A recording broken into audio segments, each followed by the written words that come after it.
Cet appareil que vous voyez là permet de mesurer la composante verticale du champ magnétique terrestre.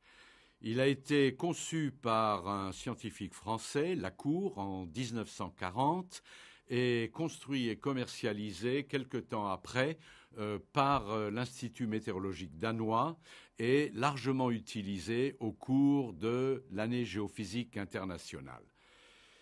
Le principe de cette mesure consiste à compenser le champ magnétique terrestre vertical par un ensemble d'aimants qui vont développer un champ vertical inverse.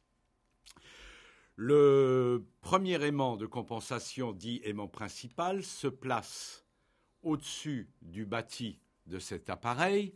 À l'intérieur de ce bâti, vous avez un aimant balance qui permettra, par sa mise en horizontalité, de vérifier que la compensation entre champ naturel et champ créé par les aimants est bien réalisée.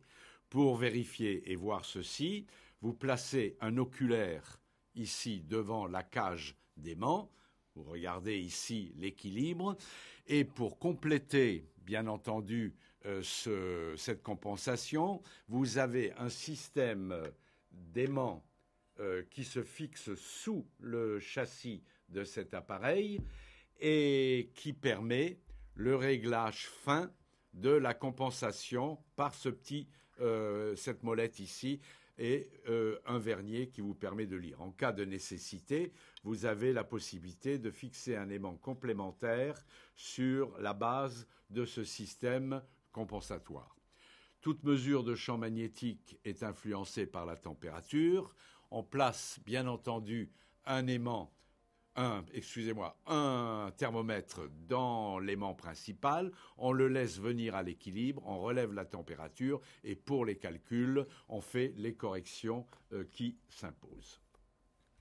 Cet appareil a été largement utilisé dans les années 57-58, pas seulement dans les observatoires français, mais dans d'autres observatoires de l'année géophysique internationale, particulier donc à Dumont-d'Urville et à la station Charcot sur le continent antarctique. D'ailleurs, cet appareil que vous voyez là a passé 2 ans à la station Charcot.